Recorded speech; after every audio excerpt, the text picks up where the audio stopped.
Hello good morning. ಎಲ್ಲರೂ ಹೇಗಿದ್ದೀರಾ? I hope ಎಲ್ಲರೂ ಚೆನ್ನಾಗಿದ್ದೀರಾ, ಖುಷಿಯಾಗಿದ್ದೀರಾ ಅಂತ ಭಾವಿಸ್ತಾ ಇದ್ದೀನಿ. ಬನ್ನಿ ಇವತ್ತೊಂದು ಮಾರ್ನಿಂಗ್ ಬ್ರೇಕ್ಫಾಸ್ಟ್ ವ್ಲಾಗ್ನ ಶೇರ್ ಮಾಡ್ತಾ ಇದ್ದೀನಿ. ಐ ಹೋಪ್ ನಿಮಗೂ ಕೂಡ ಇಷ್ಟ ಆಗ್ಬೋದು. ಸೊ ಇವತ್ತು ಬ್ರೇಕ್ಫಾಸ್ಟ್ಗೆ ನಾನು ಮೆಂತ್ಯ ಬಾತ್ನ ಮಾಡೋಣ ಅಂತ ಅಂದ್ಕೊಂಡು ನಿನ್ನೆ ಮೆಂತ್ಯ ಸೊಪ್ಪು ತೊಗೊಂಡು ಮೆಂತ್ಯ ಸೊಪ್ಪು ಬಿಡಿಸಿರಲಿಲ್ಲ. ಸೊ ಅದಕ್ಕೆ ಇವತ್ತೊಂದು ಸ್ವಲ್ಪ ಬೇಗ ಎದ್ದು ಮೆಂತ್ಯ ಸೊಪ್ಪನ್ನ ಬಿಡಿಸ್ಕೊಂಡು ಕ್ಲೀನ್ ಮಾಡಿಕೊಂಡೆ. ಸೊ ಅದೊಂದು ಸ್ವಲ್ಪ ಲೇಟು. ಕೆಲವೊಂದು ಸತಿ ಸೋಂಬೇರಿತನ ಬರುತ್ತೆ, ಏನೂ ಮಾಡೋಕ್ಕಾಗಲ್ಲ. ಅದಕ್ಕೆ ಪನಿಷ್ಮೆಂಟ್ ನೆಕ್ಸ್ಟ್ ಡೇನೇ ಸಿಕ್ಬಿಡುತ್ತೆ. ಅದಕ್ಕೇನು ಜಾಸ್ತಿ ಟೈಮು ತೊಗೊಳ್ಳಲ್ಲ. ಯಾಕೆಂದರೆ ಆ ಗಡಿಬಿಡಿ ನಾವೇನ ಫೇಸ್ ಮಾಡಬೇಕಲ್ವ. ಅದರಿಂದ ನೆಕ್ಸ್ಟ್ ಇಲ್ಲಿ ಮೆಂತ್ಯ ಬಾತ್ಗೆ ರುಬ್ಕೊಳ್ತಾ ಇದ್ದೀನಿ. ಚಕ್ಕೆ, ಲವಂಗ, ಶುಂಠಿ, ಬೆಳ್ಳುಳ್ಳಿ, ಈರುಳ್ಳಿ, ಸಾಂಬಾರು ಈರುಳ್ಳಿ ಸೇರಿಸಿದ್ದೀನಿ.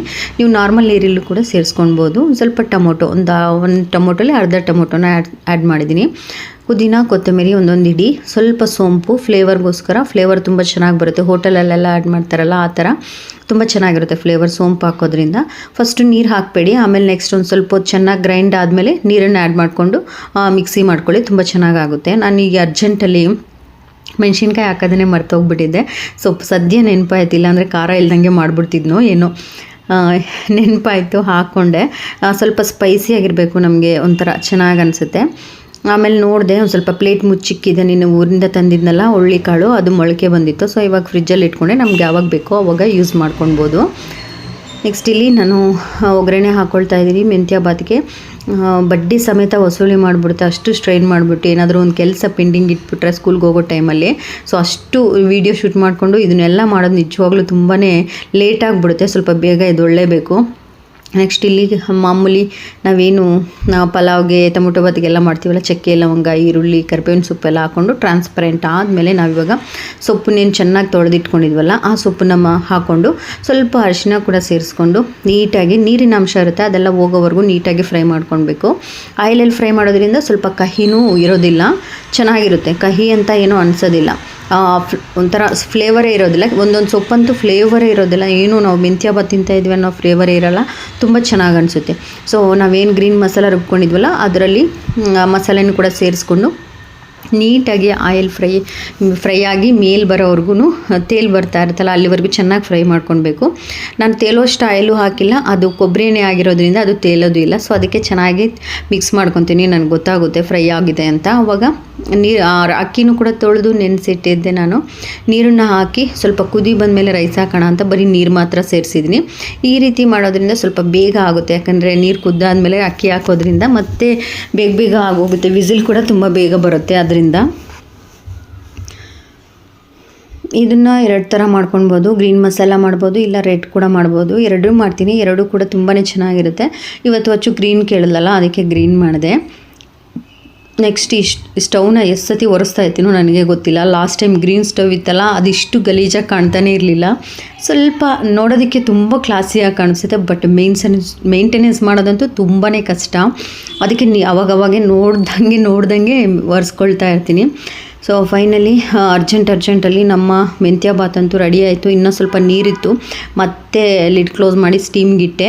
ಸೊ ಅರ್ಜೆಂಟಲ್ಲಿ ನೀಟಾಗಿ ಮಾಡಿಲ್ಲ. ಆಮೇಲೆ ವಚ್ಚನ ಡ್ರಾಪ್ ಮಾಡಿ ಬಂದೆ. ಸೊ ವಚ್ಚನ ಸ್ಕೂಲ್ ಡ್ರಾಪ್ ಮಾಡಿಬಿಟ್ಟು ಬಂದ್ಬಿಟ್ಟು ಬ್ರೇಕ್ಫಾಸ್ಟ್ ಎಲ್ಲ ಮುಗಿಸ್ಕೊಂಡೆ. ಸೊ ಆಮೇಲೆ ಮತ್ತೆ ಇನ್ನೂ ಲೇಟ್ ಆಗಿಬಿಡುತ್ತೆ ಅಂದ್ಬಿಟ್ಟು ಸೊ ಸ್ವಲ್ಪ ಸೊಪ್ಪಿತ್ತು, ಸೊಪ್ಪನ್ನ ಬಿಡಿಸಿಟ್ಕೊಳ್ಳೋಣ ಅಂತ ಅಂದ್ಬಿಟ್ಟು ಇದರಲ್ಲೇ ಇನ್ನೊಂದು ರೆಸಿಪಿ ಕೂಡ ಶೇರ್ ಮಾಡ್ತೀನಿ. ಮೆಂತ್ಯ ಸೊಪ್ಪಲ್ಲೇನೆ ಮೆಂತ್ಯ ದಾಲ್ ತರ ಮಾಡ್ತೀನಿ.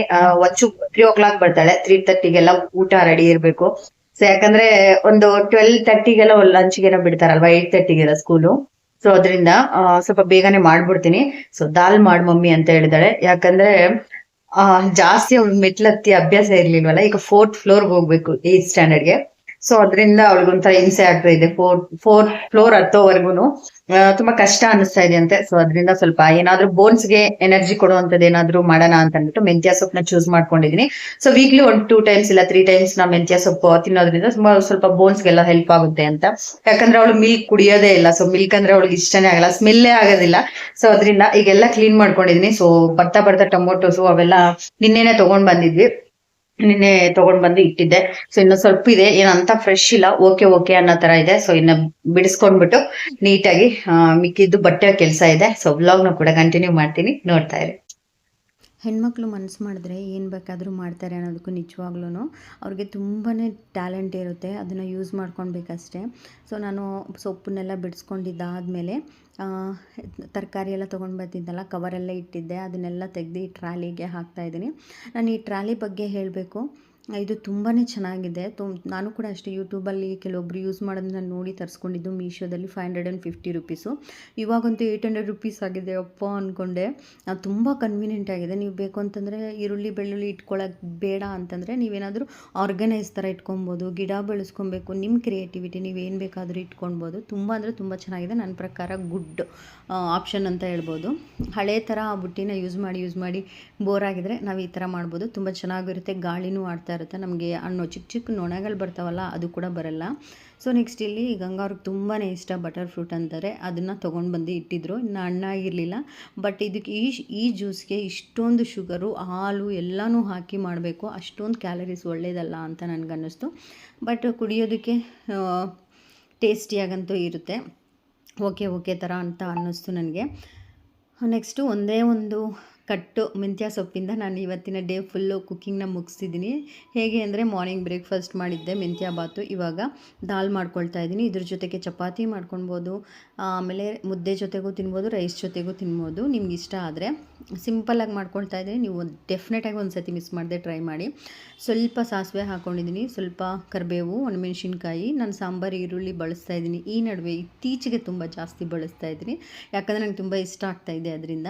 ಸಾಂಬಾರು ಈರುಳ್ಳಿ ಸ್ವಲ್ಪ ಫ್ರೈ ಆದಮೇಲೆ ಮೆಂತ್ಯ ಸೊಪ್ಪನ್ನ ಸಣ್ಣದಾಗಿ ಹಚ್ಕೊಂಡಿದ್ದೆ. ಮೆಂತ್ಯ ಬಾತಿಗೇನು ಹಚ್ಚೋ ಅವಶ್ಯಕತೆ ಇಲ್ಲ, ಬಟ್ ಮೆಂತ್ಯ ದಾಳಿಗೆ ಹಚ್ಕೊಂಡು ಹಾಕ್ಕೊಂಡ್ರೆ ನಾವು ಏನು ಒಂಥರ ಮಸಿ ಅಲ್ವಾ, ಅದರಿಂದ ಚೆನ್ನಾಗಿರುತ್ತೆ. ಒಂದು ಸ್ವಲ್ಪ ಲೈಟಾಗಿ ಬಾಯಿಗೆ ಸಿಗ್ತಾಯಿದ್ರೆ. ಸೊ ಚೆನ್ನಾಗಿ ಕಟ್ ಮಾಡ್ಕೊಂಡಿರುವಂಥ ಮೆಂತ್ಯ ಸೊಪ್ಪನ್ನ ನೀಟಾಗಿ ಫ್ರೈ ಮಾಡಿಕೊಂಡು ಈಗ ಉಪ್ಪನ್ನು ಕೂಡ ಸೇರಿಸ್ಕೋಬೇಕು, ಇಲ್ಲ ಅಂತಂದರೆ ಒಂಥರ ಒಗ್ರು ಥರ ಫೀಲ್ ಆಗ್ತಾ ಇರುತ್ತೆ. ಉಪ್ಪು ಅರಿಶಿನ ಏನಾದರೂ ಒಂದು ಸೇರಿಸ್ಕೋಬೇಕು. ನೀಟಾಗಿ ಫ್ರೈ ಮಾಡಿಕೊಂಡ್ರೆ ನೋಡಿ ಎಷ್ಟೊಂದು ಸೊಪ್ಪಿತ್ತು, ಎಷ್ಟು ಸೊಪ್ಪಾಯಿತು. ನಾನು ಮುಂಚೆನೇ ಸ್ವಲ್ಪ ಬೇಳೆ ಟೊಮೊಟೊನ ಚೆನ್ನಾಗಿ ಸ್ಮ್ಯಾಶ್ ಮಾಡಿ ಎತ್ತಿಟ್ಕೊಂಡಿದ್ದೆ, ಅಂದರೆ ಕುಕ್ಕರಲ್ಲಿ ಕೂಗಿಸ್ಕೊಂಡು ಸ್ಮ್ಯಾಶ್ ಮಾಡಿ ಇಟ್ಕೊಂಡಿದ್ದೆ. ಅದನ್ನು ಕೂಡ ಸೇರಿಸ್ಕೊಂಡು ತುಂಬ ಬೇಗ ಆಗೋಗುತ್ತೆ, ನಮಗೇನು ಅಷ್ಟೊಂದು ಕೆಲಸ ಅಂತ ಅನಿಸಲ್ಲ.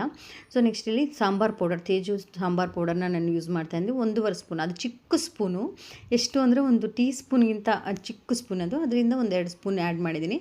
ನಿಮ್ಗೆ ಬೇಕು ಅಂದರೆ ಈ ಟೈಮಲ್ಲೇ ಖಾರದ ಪುಡಿ ಎಲ್ಲ ಸೇರಿಸ್ಕೊಳ್ಬೋದು. ಸ್ವಲ್ಪ ಹುಣಸೆಹಣ್ಣು ರಸ ಹಾಕ್ಕೊಳ್ತಾ ಇದ್ದೀನಿ, ಇದೇ ಮೇಯ್ನ್ ಇಂಗ್ರೀಡಿಯೆಂಟ್ ಇದಕ್ಕೆ.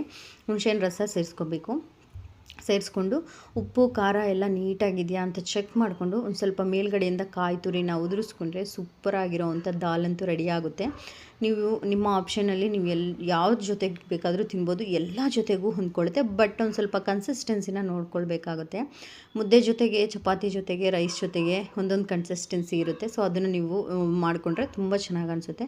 ಸ್ವಲ್ಪ ಚಪಾತಿಗೆ ಸ್ವಲ್ಪ ಗಟ್ಟಿ ಇದ್ದರೆ ಚೆನ್ನಾಗಿರುತ್ತೆ, ನೀರಂಗಿದ್ರೆ ಕೂಡ ಇಷ್ಟಪಡ್ತಾರೆ, ಬಟ್ ಚೆನ್ನಾಗಿರಲ್ಲ. ಸೊ ಫೈನಲಿ ಎಲ್ಲ ಮಾಡ್ತಾ ರೈಸ್ ಕುಕ್ಕರಲ್ಲಿ ರೈಸ್ ಇಟ್ಕೊಂಡೆ. ಸೊ ಇದನ್ನು ನೆನೆಸಿಕ್ಬಿಟ್ಟಿರ್ತೀನಿ ರೈಸ್ನ. ನಂಗೆ ಬೇಕು ಅಂತಂದಾಗ ನಾನು ಸ್ವಿಚ್ನ ಆನ್ ಮಾಡಿಕೊಂಡ್ರೆ ಅದು ಆಟೋಮೆಟಿಕ್ ಆಫ್ ಆಗುತ್ತೆ. ನಾನು ವಚ್ಚುನ ಹೋಗಿ ಪಿಕ್ ಮಾಡ್ಕೊಂಡು ಅಷ್ಟರಲ್ಲಿ ಮೆಂತ್ಯ ದಾಲ್ ಕೂಡ ರೆಡಿ ಆಗ್ತಾ ಬಂತು. ನನಗೆ ಈ ಸ್ಟವ್ದೊಂದು ಚಿಂತೆ, ಒರೆಸ್ತಾನೇ ಇರ್ತೀನಿ. ಒಂದು ಸ್ವಲ್ಪ ಮಾರ್ಕ್ ಕಾಣಿಸಿದ್ರೆ ಒಂಥರ ಅನ್ನಿಸ್ತಾ ಇರುತ್ತೆ. ಸೊ ಅದನ್ನು ಬರೀ ಒರೆಸೋದೇ ಕೆಲಸ ನನಗೆ. ಸೊ ಫೈನಲಾಗಿ ನನ್ನ ಕನ್ಸಿಸ್ಟೆನ್ಸಿ ಕೂಡ ತಿಕ್ಕಾಯಿತು. ಸೊ ಇನ್ನು ಊಟದ ಜೊತೆಗೆ ಸ್ವಲ್ಪ ಉಪ್ಪಿನಕಾಯಿ ಮತ್ತು ಹಪ್ಪಳ ಇರಲೇಬೇಕಲ್ವ, ಸೊ ಅದರಿಂದ ಹಪ್ಪಳನ ಕರ್ಕೊಳ್ಳೋಣ ಅಂತ. ಏನೋ ಒಂಥರ ಅಕ್ಕಿ ಹಪ್ಪಳನೋ ಸಮಥಿಂಗ್ ಏನೋ ಗೊತ್ತಿಲ್ಲ, ಅಷ್ಟೊಂದೇನು ಚೆನ್ನಾಗಿಲ್ಲ. ಸೊ ನನಗಂತೂ ಇಷ್ಟನೇ ಆಗಿಲ್ಲ ಇದು ಹಪ್ಪಳ. ಸೊ ಬಟ್ ತಂದಿದ್ದೀವಲ್ಲ, ಖಾಲಿ ಮಾಡಲೇಬೇಕು. ಸೊ ಅದಕ್ಕೋಸ್ಕರ ಖಾಲಿ ಮಾಡ್ತಾ ಇದ್ದೀನಿ ಅಷ್ಟೇ. ಏನೋ ಅಷ್ಟೊಂದು ಟೇಸ್ಟಿ ಆಗಿಲ್ಲ, ಒಂಥರ ವೆರೈಟಿ, ಒಂಥರ ಗಟ್ಟಿ ಥರ ಅನಿಸುತ್ತೆ, ಟೇಸ್ಟ್ ಇಲ್ಲ ಅಷ್ಟೇ ಮೇ ಬಿ. ಇನ್ನು ವಚ್ಚುನ ಕರ್ಕೊಂಬರೋಕ್ಕೆ ಹೋಗೋಕ್ಕಿಂತ ಮುಂಚೆನೇ ಇನ್ನೊಂದು ಸ್ವಲ್ಪ ಹಪ್ಳನೂ ಕೂಡ ಕರ್ಕೊಳ್ಳೋಣ ಅಂತ ಒಂದು 4-5 ಅಷ್ಟೇ ಹಪ್ಳ ಸೊ ಮಾಡಿಕೊಂಡೆ. ಆವಾಗಲೇ ಹೇಳಿದ್ನಲ್ಲ, ಏನೋ ಅಷ್ಟೊಂದೇನು ಟೇಸ್ಟು ಅಂತ ನನಗೆ ಇಷ್ಟ ಆಗಲಿಲ್ಲ. ಮಾಮೂಲಿ ಹಪ್ಳ ತಿಂದು ಬಟ್ ಅದೇ ರೂಢಿ ಆಗಿರುತ್ತೇನೋ ಅಂದ್ಕೊಳ್ತೀನಿ. ಸೊ ಫೈನಲಿ ಹಪ್ಳ ಕೂಡ ಆಯಿತು. ವಚ್ಚುನ ಹೋಗ್ಬಿಟ್ಟು ಕರ್ಕೊಂಡು ಬರಬೇಕು. ಸೊ ಈ ಥರ ಬೇಳೆ ಸಾರು, ದಾಲು ಏನಾದರೂ ಇದ್ದರೆ, ಅದು ಹಪ್ಳ ಇದ್ದರೆ ಒಂಥರ ಊಟಕ್ಕೆ ಒಂಥರ ರುಚಿ ಜಾಸ್ತಿ ಆಗುತ್ತೆ ಅಂತ ಹೇಳ್ಬೋದು. ಸೊ ಇವಾಗಂತೂ ಅಡಿಗೆ ಎಲ್ಲ ಕೂಡ ರೆಡಿ ಆಯಿತು. ಕಿಚನ್ ಕೂಡ ಫುಲ್ ಕ್ಲೀನ್ ಮಾಡಿಬಿಟ್ಟೆ. ಇನ್ನು ಹೋಗಿ ವಚ್ಚುನ ಕರ್ಕೊಂಡ್ಬಂದ್ಮೇಲೆ ವಚ್ಚು ಬಿಸಿ ರೈಸ್ ಮಾಡಿದ್ನಲ್ಲ, ರೈಸ್ ಕುಕ್ಕರಲ್ಲಿ ಮಾಡಿಬಿಟ್ಟು ಹೋಗ್ಬಿಟ್ರೆ ಅದು ಒಂಥರ ಹಂಗೆ ಆಫ್ ಆಗಿಬಿಟ್ಟಿರುತ್ತೆ ಆಟೋಮೆಟಿಕ್ ಆಗಿ, ಬಿಸಿನೂ ಇರುತ್ತೆ. ಸೊ ಬಂದ ತಕ್ಷಣ ಸ್ವಲ್ಪ ತುಪ್ಪ ಖಾಲಿ ಆಗಿತ್ತು, ಇರೋ ತುಪ್ಪನ ಆ್ಯಡ್ ಮಾಡಿ ಸ್ವಲ್ಪ ಹಪ್ಳ, ಸ್ವಲ್ಪ ದಾಲ್ ಜೊತೆ. ದಾಲ್ ಅಂತೂ ತುಂಬ ಚೆನ್ನಾಗಿ ಬಂದಿತ್ತು. ಡೆಫಿನೆಟ್ ಇಷ್ಟೊಂದು ಸಿಂಪಲ್ ದಾಲು ಅಷ್ಟೇ ಟೇಸ್ಟಿಯಾಗಿರುತ್ತೆ. ಒಂದ್ಸತಿ ಡೆಫಿನೆಟಾಗಿ ಟ್ರೈ ಮಾಡಿ, ನಿಮ್ಗೆ ಖಂಡಿತ ಇಷ್ಟ ಆಗುತ್ತೆ. ನೀವು ಚಪಾತಿ ಜೊತೆ ಕೂಡ ತಿನ್ನಿ, ತುಂಬಾ ಚೆನ್ನಾಗಿದೆ. ಹೋಟೆಲ್ಸಲ್ಲೆಲ್ಲ ಕೊಡ್ತಾರಲ್ಲ ಆ ಥರ. ಸೊ ರೈಸ್ ಜೊತೆಗೆ ಇವತ್ತು ತುಪ್ಪ, ರೈಸು, ಹಪ್ಳ ಮಚ್ಚಕ್ಕೆ ತಿನ್ನಿಸ್ಬಿಡ್ತಾ ಇದ್ದೀನಿ. ತಿಂತಾ ಇದ್ರೆ ಒಂದು ಗಂಟೆ ತಿಂತಾಳೆ. ಸೊ ನನಗೆ ಇರಿಟೇಟ್ ಆಗ್ತಿರುತ್ತೆ. ಸೊ ಅದರಿಂದ ನಾನೇ ತಿನ್ನಿಸ್ಬಿಡೋಣ ಅಂತ ತಿನ್ನಿಸ್ತಾ ಇದ್ದೀನಿ. ಸೊ ಒಂದು ಇವತ್ತು ಥರ್ಡ್ ಡೇನೋ ಬಟ್ ನಾನು ಲೇಟಾಗಿ ಅಪ್ಲೋಡ್ ಮಾಡ್ತಾ ಇದ್ದೀನಿ ವಿಡಿಯೋನ. ನನಗೆ ಎಡಿಟ್ ಮಾಡೋದಕ್ಕೆ ಟೈಮೇ ಇರಲಿಲ್ಲ. ಸೊ ಅಚ್ಚು ನೋಡ್ತಾ ಒಂದು ಸ್ವಲ್ಪ ಅಡ್ಜಸ್ಟ್ ಆದರೆ ಸಾಕು. Okay guys, thank you for watching. Bye.